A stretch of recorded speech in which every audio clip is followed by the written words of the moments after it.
everybody, welcome back to 20-somethings TV. Hi, I'm right here. Hello. So we have a bunch of interesting topics this week, and I'm glad we highlighted Amanda first because we have a very interesting thing to start off with here. And Amanda, you're super passionate about it, so I'm going to let you take it away from here. Okay, so yeah, our first story is quite an interesting one as it involves a professor at URI writing quite a controversial article. But before I get into it, I just want to say I'm making a disclaimer. We're not trying to defame her. We're just acting upon our First Amendment right to report on a public event. And I'm mainly going to be pulling direct quotes from this article that she wrote so that, nothing's being misconstrued. Like, I'm just kind of trying to present exactly what she said. So, this professor, Donna Hughes, on her bio on the URI website, explains how she's a professor and holds the Eleanor M. and Oscar M. Carlson Endowed Chair in Women's Studies, and currently she serves as the Director of Graduate Studies in the GWS program. So she's come under fire recently for an article that she posted at the end of February that many are claiming to be transphobic. See, I am in one of her classes, actually, and I had no idea that this article was written until it was brought up to me last week in a different class, and I was like, it kind of boggled my mind that it took a month for me to learn about this, and I'm in this woman's class, and I had no idea this was going on. But basically, the gist of her article compares the fantasy world that far-right people on QAnon live in to the more leftist transgender community that she repeatedly misidentifies as the trans-sex fantasy or the trans-sex/gender identity ideology. Specifically saying, these fantasies from QAnon on the right to trans-sex/gender identity ideology on the left fly in the face of rationality and truth. So, she begins by talking about how misinformed, horrible, and violent the QAnon community is, referencing this attack on the Capitol in January, and then pivots to try and compare that to the transgender community, by which she claims, quote, real children are becoming actual victims, and that women's rights are being attacked by. So she seemingly misidentifies what the trans community is about when she says, quote, the trans-sex fantasy, the belief that a person can change his or her sex either from male to female or from female to male, is spreading largely unquestioned among the political left. So here, this is just kind of a faulty claim, as she fails to acknowledge the difference between gender and sex, which is a core concept in gender women studies, and how being transgender means wanting to change your gender identity, not your sex, because we know sex is based on sex chromosomes that can't be altered, while gender is completely separate. That's why it's called transgender, not trans sex. I don't really know where she's getting that term from. But she goes on to say the biological category of sex, particularly woman's sex, is being smashed. Women and girls are expected to give up their places of privacy, such as restrooms, locker rooms, and even prison cells. When biological males identify as trans women, they can compete in women's and girls' sports. There are now cases of women being injured, some severely, by biologically larger and stronger biological men competing as trans women. She then goes to put a target on trans women by saying that their existence means female mammalian characteristics should be redefined and disappeared from the female body to satisfy the feelings of biological males who identify as women. She, a cisgender woman, is speaking over the voices of actual transgender people and their experience with gender confirmation surgery. Then, as she goes on to say, that teens believe that they can be medically transitioned into the other sex with full functioning sex organs, facing few complications. These are lies.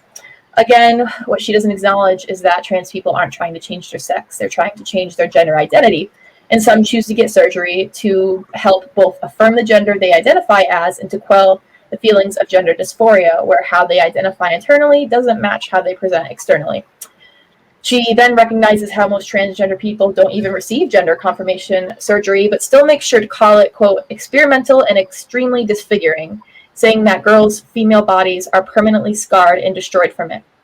Again, she's speaking over the transgender community about something she, I assume, has no experience with, while many trans people have actually had very positive experiences when they have their gender confirmation surgery.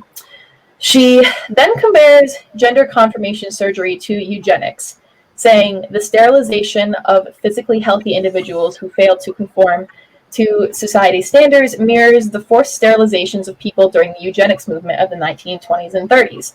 The eugenics movement to breed a better race of people was a fantasy. So is the trans-sex movement. So that's a loaded statement. She then criticizes Biden's signing of the executive order on preventing and combating discrimination on the basis of gender identity or sexual orientation, going on to say that every person is entitled to dignity, civil rights, and human rights, but rights are based on laws, truth, and scientific reality, the best they can be established, not fantasies or feelings. She also then criticizes any attempts to hold people accountable for being transphobic or invalidating someone's gender identity when she says, quote, "The gender identity movement is canceling people's free speech and academic freedom for anyone who doesn't fall in line, speaks out in opposition, or even calls for the right to debate. People are losing social media accounts or being fired for misgendering someone or not affirming a person's claimed gender identity." Those are her air quotes, not mine. So that's basically the gist of everything that she wrote. What are we thinking? Well, Amanda, we went into this thinking we weren't going to defame her, and by no means do we want to, but do you think someone like Professor Donna Hughes holding the chair for gender women's studies should hold that position, having those beliefs? Yeah, I don't think you can say, you're a proponent for gender equality because that's what gender and women's studies and feminists are. Like, I don't think you can say that you're for gender equality by kind of invalidating the experiences of trans people and talking over them and kind of saying that their existence isn't real by calling them a fantasy. Like, I'm not, I'm no authority position at URI, but it makes me feel uncomfortable that someone in that kind of authoritative position like holds such old style feminist views, because like new age feminism is not exclusionary like this. So I don't know. It's just, well, speaking of uncomfortability, you said you take a class with her. Do you feel uncomfortable being in those classes now? Honestly, yeah. Like doing my assignments last week, I was like, I don't like, this is weird. Like nobody's saying anything. Like, is everyone just gonna, like, there wasn't really a space within the class to be like, hey, because it's all online, so it's not like we can get to class and be like, oh my god, like da da da da. Like, it's weird. I'm just like doing these assignments for this woman, and I like know how she feels like on the side on this like random blog website that she like posts on, and it's like, okay, but next week we're supposed to learn about literally the topic of discussion this week is like transgenderism and sex-based rights versus gender-based rights. Like that's what the topic has been. So now I'm like, this is awkward. Well, like, do you think it's because people in the class don't know about the article? I don't know. That's what I'm like. I wish there was more like ability to communicate about this, because I don't know if like my classmates know, because it was so like there was no, I guess it's a good way to segue into like the reaction to it, because there wasn't really like a general I don't know, announcement of like Donna Hughes wrote this article and it's kind of transphobic. Like there was no I don't know, big thing about it. Like, so okay, the reaction to it, I guess that's kind of where we can go into now.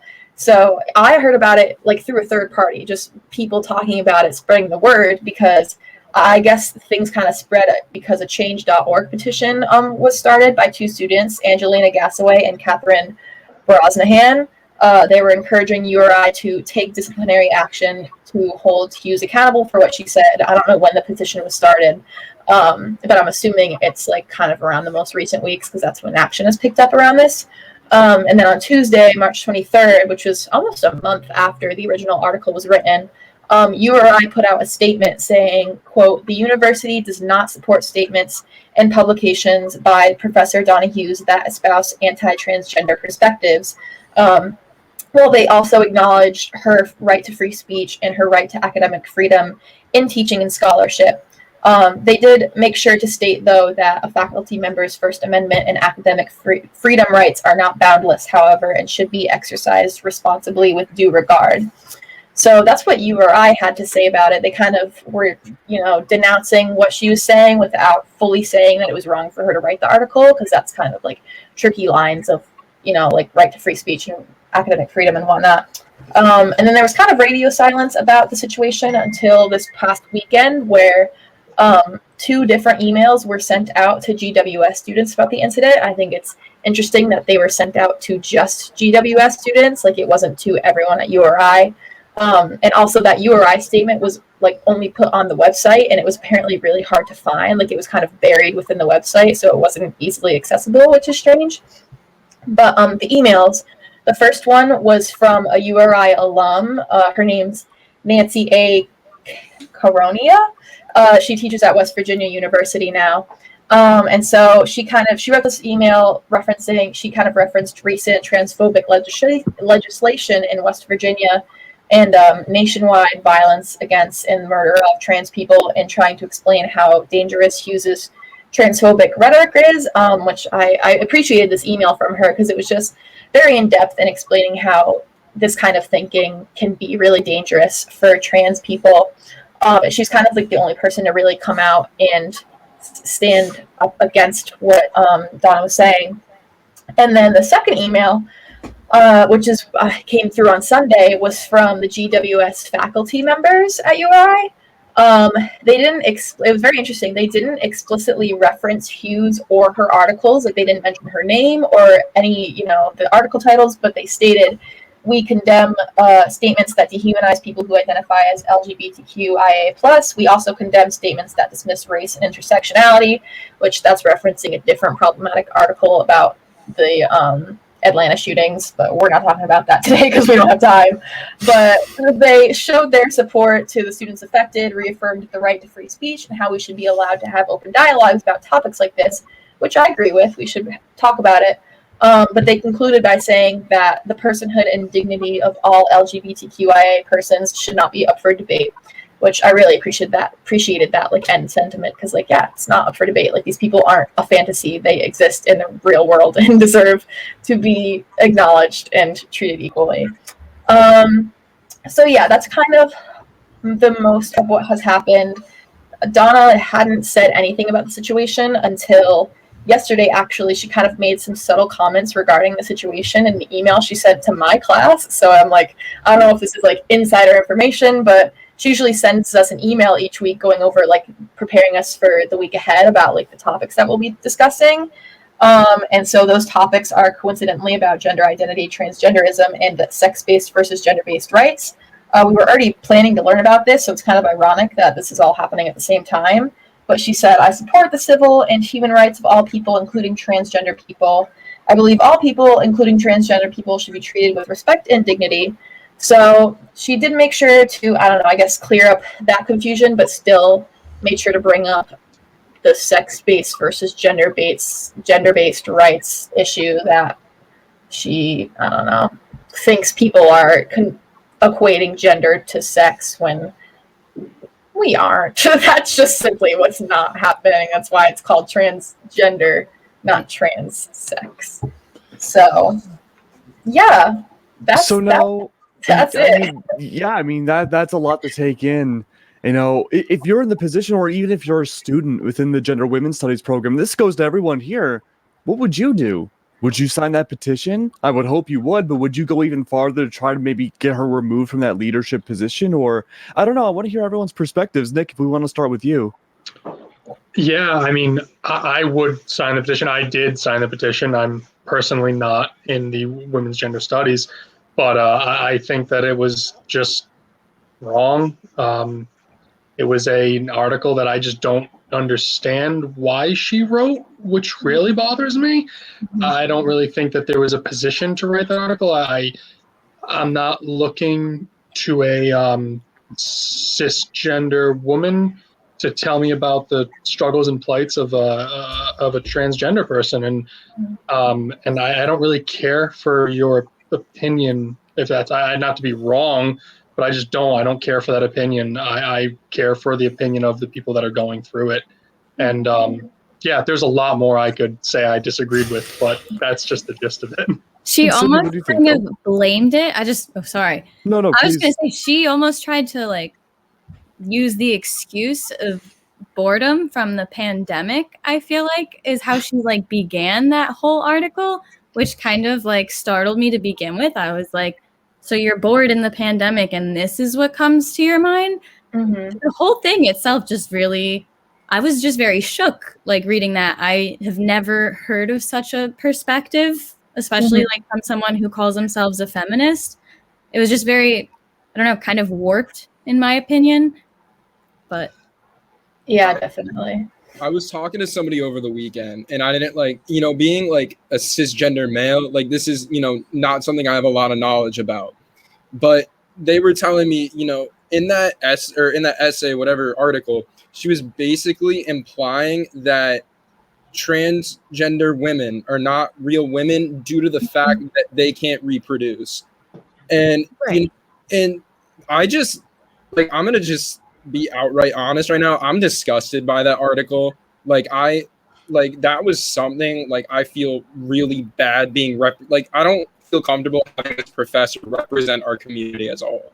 I'm just really upset that this is something that had come out and that it was pushed under a rug for almost an entire month too. It just goes to show the humanity in which we've reached and how awful it's gotten. Yeah, No, for sure. Yeah, absolutely. I think it's shocking too that you think of University of Rhode Island being such a small school, almost very local for the community inside of it, and suddenly, of all places, the University of Rhode Island to have something like this. You would think it'd be like any other university in the country, somewhere south or even west or even up north more, but somehow Rhode Island has professors like these. Yeah, and it was written. This got a little bit of attention. The Boston Globe wrote an article about this. I didn't read it because it's behind a paywall, and I was not paying to read one article because Projo picked it up too. Oh, really? Yeah, okay, Projo picked it up as well. That's where I read it. When you guys actually sent this, I read the Projo article, and that was where I got most of my information on it. Yeah, it's definitely it's just ridiculous. How can you speak on something so boldly, but so so boldly? She's seen as a leader, especially in the gender women's study. Right. That's the part that kind of bothers me. How are you going to hold this leadership position and stand for something that you don't even personally believe in the proper way? Exactly. And I when I originally heard about it, I was like, oh, it might be a business professor or something like that. And then when I heard it was the genders and women's studies professor, I was like, wow, this is really messed up. It was that's what got me the most too, Caden. I was like, what the heck? Just going against yourself. I mean, what is she teaching students too, right? Is she teaching the same rhetoric? Maybe. I mean, that's what kind of brought it full circle to me, because I've never had a class with Donna before. I'm a gender women's studies minor, so I've heard of her before and what people think of her. I went into the class just being like, oh, I think she's a little bit of a hard teacher, kind of a hard grade or whatever. But that was all I've heard. And I started taking this class, and I was like, I always thought something was a little bit off with the way she was teaching feminism, because the way I think of feminism is getting rid of gender roles and gender expectations so that nobody is advantaged or disadvantaged because of their gender or sex. And that goes for anyone, whereas I felt her approach was a little bit more based in women's liberation, which, thinking about it, she's an older woman. She came up with second wave feminism, and so that's kind of, I think, where her focus is. That's the perspective she's coming from, because her ideas aren't new. There's a lot of TERFs, which is a trans exclusionary radical feminists, that are a little bit older, white, cis women who have this kind of same, way of thinking about feminism and, I don't know, who it's for or who it should benefit, how it works and whatnot. So her ideas aren't unique. It's just kind of stuck in the past, where I wish that she was just kind of thinking about feminism in the modern age. It's absolutely insane to think about that. What also is insane is that we had so much else to talk about today, and we're already at 20 minutes. But guess what? We can always talk about that next week. I think it's really important to dedicate an episode purely to this topic because of how controversial it is right now, and it's something that frankly shouldn't be controversial. But hopefully something can be done about it going on. but we'll have to wait and see how that goes down in a future episode. Until then, we have plenty of other stuff to talk about, but you're going to have to wait until next week. Thank you very much, guys, for being on here today, and we're going to be going off for a little bit while we have another set of people coming on by. And tomorrow is Trans Visibility Day, so Yes. woo. Right. If you're at URI, go to the quad tomorrow. They're having a Trans Visibility Day, little parader. Yeah. Yes. On a lighter note. Yeah. Yes. Okay. Bye. Later.